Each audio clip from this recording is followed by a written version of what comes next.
Hello friends, welcome to KGS IAS English YouTube channel. I am Shubham Sharma, your economy faculty. And friends, today we will discuss chapter number 9, investment and infrastructure, strengthening connectivity, capacity and competitiveness. See, economics, all these chapters of economic survey are made in such a coordination that first they talk about agriculture, manufacturing, service. Now they are talking about the infrastructure. Whether it is agriculture, whether it is manufacturing, whether it is service sector, all these things required a proper infrastructure, because the development status of a countries depend a lot how their infrastructure is.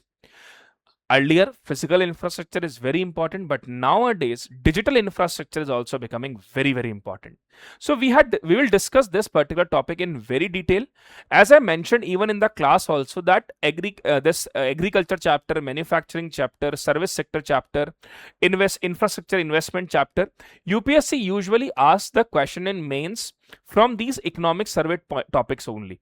That's why these chapters are very important when you are preparing for mains exam. Apart from that, in prelims, they can ask a factual based question like what is leads platform, what is logistic performance index, what is the objective of Gati Shakti. This is what they can ask in prelims as well. So let's start the session. First of all, introduction. Let's discuss in brief about this chapter. Infrastructure is not just a supporting sector, it is the central engine of India's growth strategy. That's what I had also mentioned many times, that infrastructure's role is not just to a supporting sector, it is the central engine of Indian economy. It is the engine it is the engine on whose basis the whole wagons of different sectors run. So this means that growth is not being driven only by consumption or service, it is being actively engineered through infrastructure investment. That means the better the infrastructure investment is, the better the results the country will achieve or get. So the survey highlight that India is currently in phase of sustained large scale and system level infrastructure expansion. So currently our country is presently standing at sustained large scale and system level infrastructure expansion. Now, the nature of current infrastructure phase, as this is very important in context of answer writing also, like what is the nature of current India's infrastructure phase? The first is sustained investment. That means infrastructure is not like that where you can incur a one-time expenditure and let the things go by itself. It's not like that. It's a kind of expenditure that you need to incur on a repetitive time, just because you need to modernize it, you need to maintain it, you need to add more value addition in it. So this is not a temporary spending, it is continuous, policy backed, and it is long term. So government has maintained high capex for multiple years, showing strategic commitment. That means the capital expenditure itself is an asset creating expenditure, and that asset creating expenditure is more related to infrastructure creation. Second, large scale expansion. Infrastructure growth is happening across sectors simultaneously, whether it is road, railway, port, power, aviation, digital infrastructure. Everywhere there is large scale expansion going on. Third is system-led development. What is the meaning of this system-led development? System-led development means there must be a proper integration of infrastructure. Road, railway, airways, port, they all should be integrated together.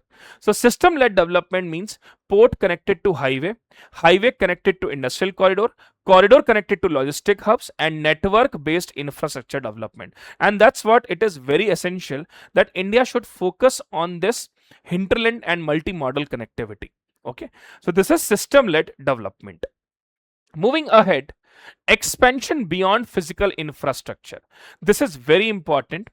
Earlier, what used to happen before, what I can say, in before 2015, if we talk about India context more and prone, we are focusing a lot on developing physical infrastructure, and that's why that's very essential, because for the movement of goods, the physical infrastructure need to be very much strengthened. But after 2015, when government of India focusing a lot on digital infrastructure, digital public infrastructure, they are saying that infrastructure's expansion should be beyond the physical infrastructure. So this chapter clearly indicate a structural shift from asset creation approach from asset creation approach to efficiency plus integration plus competitive approach. That means the approach should be efficiency driven, integration driven, and competitive driven. So earlier focus is on building more roads, build more railways. Now the focus is how efficiently they can be used, how well they are connected, and how much the cost we can reduce. This is the present level focus on. So infrastructure is no longer only physical, it now includes digital public infrastructure, data system, and renewable energy infrastructure also. So all these things, three things together should play an important role in expansion. Now let's talk about the public capital expenditure, popularly known as public capex. In financial year 2019, it is around 3.07 lakh crore. In financial year 2022, it is 5.92 lakh crore. That means there is an increase of 92%. In financial year 2026, it is 11.21 lakh crore. Increase from financial year 2022 is 89%. That means we are continuously striving towards increasing the capital expenditure, especially for infrastructure. So the survey highlight that infrastructure spending has a multiplier of 2.5 to 3.5 times of GDP. And that simply means you can use that also. If government spend 1 rupee on infrastructure, it generate 2.5 to 3.5 rupees for GDP. That's why it has a huge multiplier effect.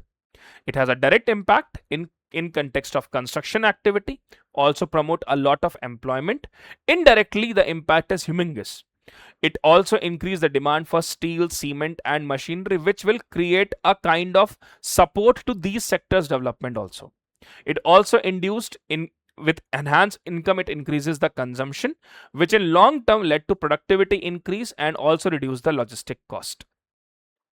Now, PM Gati Shakti, extremely important, or what I can say, the most important scheme when we talk about the infrastructure. Earlier, what used to happen whenever the infrastructure project is going on, the problem is, suppose any road construction is going on, the railway ministry or the telecommunication ministry, they don't know about like what is going on in the project. So when the project started, then after some time the ministries say, okay, we need to add this thing on that. So it might increase the cost a lot.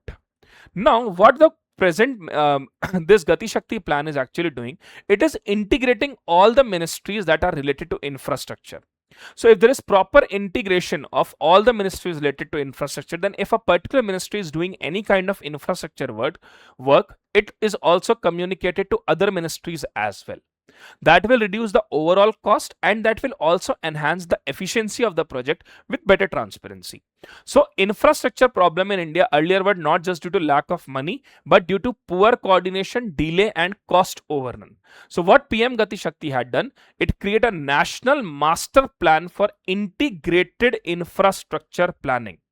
That means there is a proper master plan for integrated infrastructure planning, and it bring ministries, data, planning onto one platform. So there is a one platform which integrate all the ministries, create a common data, also led to planning, like how we can create a plan that is beneficial for all the sectors evolving around that.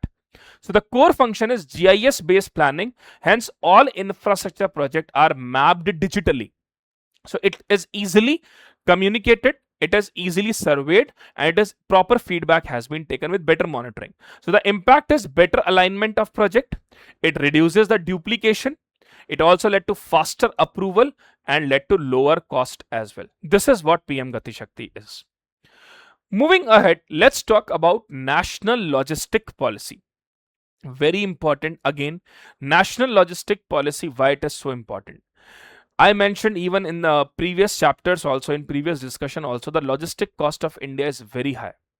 In comparison to developed nation, we are almost incurring 13 to 14% of GDP cost for logistic, whereas the developed countries it is around 7 to 8%. So logistic costs determine export competitiveness, industrial efficiency, and so the more the logistic cost is, the less competitive your product is.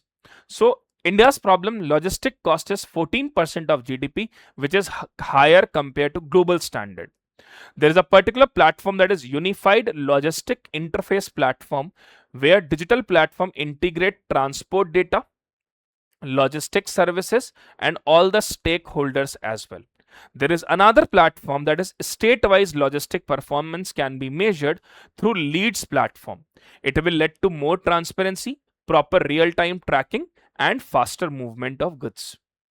Now, next is digital public infrastructure. Guys, this particular topic we will discuss in very detail because this topic has a huge potential, and UPSC in GS paper 3 in mains can relate this digital public infrastructure by combining the question with economy and science tech both. So this particular topic we will discuss in very detail. So what is digital public infrastructure? It refers to a set of open, interoperable, scalable digital system built by the government that enable economic and social activities at a national scale. So you can start with this introduction as well. It refers to a setup of open, interoperable, scalable digital system built by government that enable economic and social activities at national scale. So unlike the traditional infrastructure, DPI is intangible but extremely powerful because it reduces friction in the economic transaction. It also acts as a force multiplier. This is very important. It acts as a force multiplier for physical infrastructure and economic activity. It means it doesn't replace physical infrastructure, it enhances the capacity of existing system. This is very important. So might be you people think कि digital public infrastructure आ गया, ये physical infrastructure को replace कर देगा. नहीं, ये physical infrastructure को और efficient बनाने के लिए आया है. Moving ahead, key characteristics. First is it is open architecture. That means it built as an open platform, can be used by multiple stakeholder, government, private sector, anyone can use it. Example, UPI. We are paying payment through that, banks, financial, fintech companies, apps, they all are using UPI. Interoperability. That means different systems can talk to each other. That means all these different systems can integrate with each other. Aadhaar plus bank plus mobile, that is Jam Trinity. It led to direct benefit transfer. Third, scalability. Can serve millions or even billions of users. Example, UPI handle billions of transactions monthly. Moving ahead, the components of India's DPI, very important, and it can be even asked in prelims as well. They can ask you which of the following are the components of India's DPI. Identity layer, payment layer, data exchange layer, and one more thing they can add. So identity layer means that give you an identity. आज हमारी पहचान क्या है? Aadhaar is our पहचान. So Aadhaar, it provide unique identity and it also enable authentication. Second, payment layer, UPI, which enable digital payment, low cost, highly efficient. Third, data exchange layer, account aggregator and DigiLocker. What is account aggregator? Account aggregator is simply a way through it act as a mediator and the information can be exchanged between the user and the provider, and in that case all the information is transferred in encrypted form. Then DigiLocker is where the data can be stored, where the documents can be stored properly, which enables secure data sharing. Then economic impact of DPI. What is the economic impact of digital public infrastructure? It led to reduction in transaction cost. Obviously, transaction cost reduces. Led to more formal economy. Promote financial inclusion. It also boosts the productivity in the system and it support the existing infrastructure. So this is the economic impact of DPI. Now, moving ahead, next is what is infrastructure financing. What is the meaning of this word infrastructure financing? That means to make the fund available for infrastructure development. So India is moving from bank-led financing to multi-channel financing. We are currently moving from bank-led financing to multi-channel financing. The credit growth, bank credit growth is 4.6%, where the NBFC growth is 43.3%. Are you getting it? What it means? It simply means that all the infrastructure related things are not only dependent on banks, they are taking the facilities from NBFCs also. So the problem of NPA of banks has reduced. It also reduced the asset liability mismatch and long term lending risk. So NBFC plus market is better suited for long term project. Now, another is REIT and INVIT, and UPSC had asked a prelims question on it. What is real estate investment trust and what is infrastructure investments? Suppose I want to buy a shop in a mall, but that shop cost crores of rupees. Now the person who own the mall want to create some infrastructure and he want money from the people. So he issue the REITs. I can buy that REIT, a unit of REIT or multiple units of REIT, whatever the money I am having. Now that mall owner, if he is giving the REITs to the people, these are just like units, just like shares. Now I'll get a regular form of dividend from that REITs, whatever the profit that mall owner earned through the by renting the shops. Okay. And once the value of mall increase, my REIT value also increase. And it can be traded on stock exchange as well. That is REIT. And same is for infrastructure project like creation of highway or like that. So investment vehicle that pool fund invest in infrastructure asset, bring investors, provide long-term capital, reduce bank stress. Around 13,893 crore rupees mobilized from it. So infrastructure become tradable financial asset. Talking about triple P model, even in class also I had explained this in a very detailed manner, like what is PPP. Government alone cannot fulfill the infrastructure demand. That's why this concept of public private partnership emerge. Different models: BOT, build, operate, transfer. Private people will build, operate, receive the money through toll or through annuity method, and then transfer the asset to government. Apart from that, HAM model, very important hybrid annuity model that is based on the project performance. Apart from that, LDO model, lease, develop, operate. Bolt model, build, operate, lease, transfer. This is all I had explained in the class. These are the methods or type of different triple P. So global position, India is top 5 globally in context of triple P, and 90% of South Asia's triple P happened here. Then let's talk about the different sectors of infrastructure. This is the what we had discussed in detail about the background of infrastructure. Now let's talk about the different sectors of infrastructure. First, let's begin with road and highway sector. Road transport is the backbone of India's logistics system, carrying 65% of freight and 85% of passenger traffic. That means our 65% of freight and 85% of passenger traffic is catered by road and highway sector. National highway length increased significantly from 91,000 km to 1.46 lakh km. This is not just expansion in quantity. It is about quality improvement, lane expansion, and expressway development. So India is moving towards expressways and economic corridor, which reduce the travel time, improve the freight movement, and also enhance connectivity between production centers. So this is about the road sector. We also had created a what I can say, a superb scheme, that is Bharat Mala Pariyojana.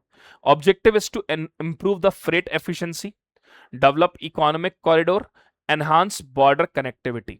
So the key features of this is it led to corridor based development. It also focus on logistic efficiency, and it integrate with port and industrial zones as well. This Bharat Mala Pariyojana is a umbrella scheme for umbrella yojana for the development of road sector as well. Okay. Then Pradhan Mantri Gram Sadak Yojana, that is focusing on rural connectivity, connecting villages, improve access to market, increase rural income.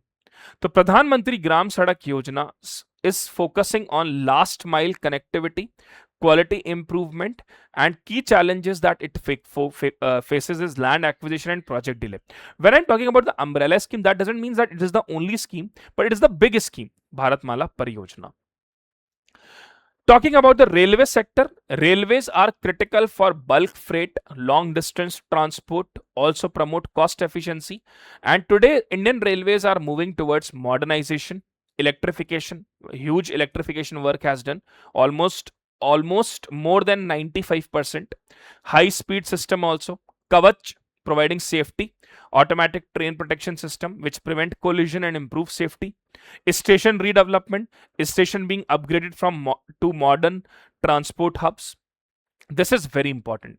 Dedicated freight corridor, that is creating a separate tracks for the movement of freight trains. Earlier, what used to happen, passenger train and freight trains are moving on same platform. As a result of that, the speed of freight train is very less. And if their speed is very less, then that simply means the delivery of the goods and services at a particular destination will take time. So dedicated freight corridor, separate track for freight. Impact is fast freight movement, reduces congestion, and it also lower the logistic cost. India has also done the electrification in railways. The benefit is lower fuel cost. The fuel cost is less. It reduces the emission and also promote energy efficiency. Then we have two types of freight corridor. One is Eastern DFC, another is Western DFC. Eastern DFC run from Ludhiana, Punjab to Dankuni, West Bengal with a length of 1337 km, carries coal, steel, cement and food grain. Western DFC run from Dadri, Uttar Pradesh to Jawaharlal Nehru Port, Mumbai with a length of 1504 km. It carries export, import goods, container and industrial product. This is a difference that may be asked. Eastern DFC, Punjab to West Bengal. Western DFC, UP to Mumbai. Type of cargo, bulk, coal and steel, containers.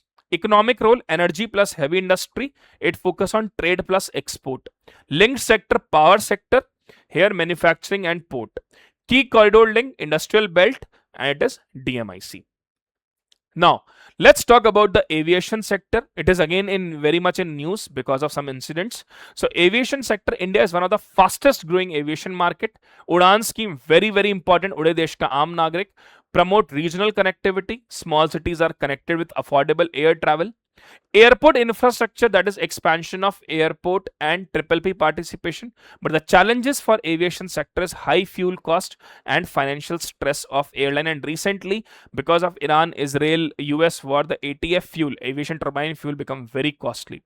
As a result of that, its impact will be fall on ticket prices as well. Talking about the ports and shipping, guys, I had already told you many times, I think, if a particular mains question in which UPSC must be very interested to ask from infrastructure chapter, it is this chapter, this particular sector. Port and shipping, shipbuilding, maritime sector, Sagarmala, they are very, very important, and UPSC is very keen to ask these questions from this particular domain. So ports are the gateway of international trade. Indian economy is heavily dependent on maritime trade because 95% of India's trade by volume, 95% of India's trade by volume and 70% by value move through ports. Volume means in quantity and value means through current rupee form or in form of dollar. Like port perform three essential purpose: cargo handling, import export of goods, logistic integration, connect ship to land transport, and trade facilitation, promoting trade facilitation. They also focus on efficiency, turnaround time, and logistic integration, how the logistics can be integrated. Ports focus a lot on them. Now, Sagarmala program, this is what I told you, very, very important, extremely important. Sagarmala program, it has 4 pillars. First is port modernization, that is upgrading the infrastructure of port and enhancing the capacity of port. Second, port connectivity, connect port to roads and railways.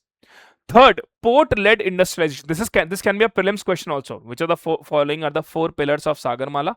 Port-led industrialization, that is developing industrial zones near port. And fourth is coastal community development, that is creating employment generation and skill development in the overall port sector. Talking about the inland waterway, this is very important when we talk about the movement of goods and the passengers. Use of river canal for transportation of goods and passenger. Inland waterway are cheapest, most fuel efficient and environment friendly. Advantage, obviously cost efficiency, lower transport cost will improve the competitiveness. It is energy efficient, consume less fuel, and environmentally benefit because lower emission and sustainable. But the problem is low depth of the river. Second, infrastructure gap, no latest modern vessels for us, and slow movement of them because of outdated and obsolete technology using. This is inland waterway. Let's talk about the energy sector, why this particular sector is so crucial, and India is focusing a lot on zero carbon emission by 2070, and that's why this renewable sector and energy sector become very important. So why energy is most critical? Energy is the foundation of economic activity. Without energy, the industries will stop, transport stop, digital economy stop. So India's energy mix is dominated by coal, obviously 55%, oil and renewables are currently increasing. But the problem with the energy sector is discom, the distribution companies are financially very weak. Production अच्छा होता है लेकिन distribution बहुत weak है. Loss making, tariff is subsidise, electricity sold below cost, high technical issue and theft problem. Then poor billing, government measure financial now poor billing is also a problem. So what the government is trying to do, government is trying to do financial restructuring, smart metering, and also try to reform the system through better efficient ways. Let's talk about the renewable energy transformation. Importance is focusing on energy security by reducing import dependence, focus on climate commitments by reducing emission, focus on long-term sustainability, that is India's rank right now is third in renewable capacity. Government is also pushing solar park subsidies and PLI for solar modules. Then talking about the green hydrogen, again very important. Green hydrogen is, what is H2O? H2O is water, so separating hydrogen from oxygen through electrolysis process. So water H2O is split into hydrogen and O2 using electricity through electrolysis process. Source of electricity: if electricity come from coal, it is gray hydrogen. If it come from gas with CCS, it is blue hydrogen, carbon capture storage. If it come from solar wind, it is green hydrogen. Okay, so if it come from solar wind, it is green hydrogen. Now, why green hydrogen is important? First is decarbonization of hard to abate sector. Some sectors cannot easily electrify, like steel, cement, fertilizer, heavy transport. Now, what is the solution? Energy storage is the solution. Renewables are intermittent, solar works in day, wind varies, and hydrogen can store excess energy and can be used later. Energy security is quite essential for India because India import oil and gas, and hydrogen can reduce import dependence. So we have an export opportunity also. Future global demand for green hydrogen will be massive. India can become global supplier of green hydrogen also. Last is National Green Hydrogen Mission. The objective is to make India a global hub, reduce fossil fuel import, promote clean energy with a target of having 5 million metric ton of annual production by 2030. This is the target of National Green Hydrogen Mission. A prelims question can be asked. Component electrolyzer manufacturing, that is domestic production of equipment. Renewable energy integration through solar wind linked to hydrogen. So let's discuss some question. Consider the following statement regarding to this chapter. Statement 1: infrastructure investment in India has a higher multiplier effect, contributing to both short-term demand and long-term productivity gain. This is 100% correct statement, that infrastructure investment has a higher multiplier effect because it will lead to contribute to short-term demand and also fulfilling the long-term productivity gain.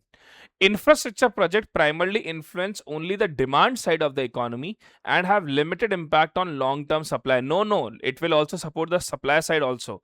All the manufacturing items has a huge demand, so the supply side factor is also getting strengthened from it. Statement 3: improved infrastructure reduce logistic cost and enhance competitiveness in both domestic and global market. That's true. The better the infrastructure project is, it reduces the overall logistic cost and it enhances the competitiveness. That simply means that the Indian exports become more competitive in this aspect. So this is also true. 1 and 3 are correct. So both 2 and 3 are correct. No. Both 1 and 2 are correct. No. Then statement only one of the 2 and 3 is correct, and both statement 1 and 2 are correct. No, this is wrong. Then only one of the statement 2 and 3 is correct, and that explains statement 1. So C is the right answer. Question number 2: scheme initiative PM Gati Shakti, integrated planning of multi-modal infrastructure. That's true. National logistic policy reduce logistic cost and improve efficiency. True. ULIP provide direct financial assistance to infrastructure project. No, it is not providing any kind of infrastructure support. It's a platform basically. So this is not providing direct financial assistance. So third statement is wrong here. ULIP doesn't provide any kind of direct financial assistance. कोई direct financial assistance ULIP provide नहीं करता. So PM Gati Shakti, obviously the objective is to integrate the multi-model in infrastructure.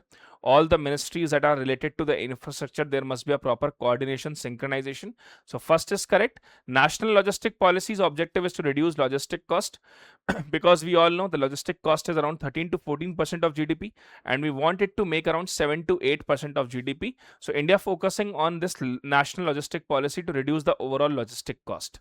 Then ULIP provide direct financial assistance. No, it doesn't provide any kind of financial assistance for infra projects. So only 2 is the right answer. Question number 3. Consider the following statement regarding infrastructure financing in India.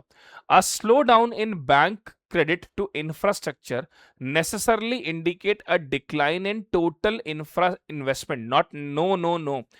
A slowdown in the bank credit to infrastructure necessarily. This is wrong. Infrastructure financing is done through other ways as well. That is through issuing of InvITs, through corporate bonds, through issuing commercial papers also. So a slowdown in bank credit to infrastructure necessarily. This necessarily word is wrong here. That's why this is wrong. Infrastructure financing in India is increasingly shifting towards NBFC, capital market and investment vehicle, that is InvIT. This is true. Financial deepening in infrastructure implies diversification of funding sources beyond traditional banking channel. That's it. That is what we are saying. Now the infrastructure ministries are taking this advantage that they are getting funds through NBFCs, capital market and through InvITs as well. So 2 and 3 is correct. The question asked about incorrect. So D1 only is the wrong one.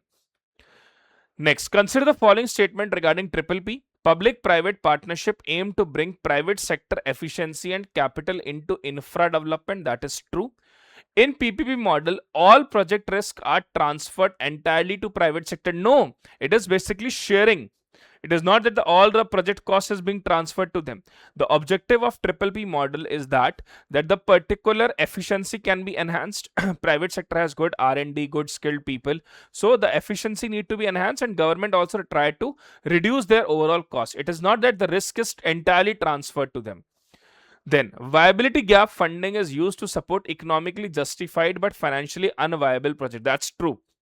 There are many projects which government feel that they are very important. So economically justified, that's true, and the government is providing the rest of the support. So basically this is viability gap funding.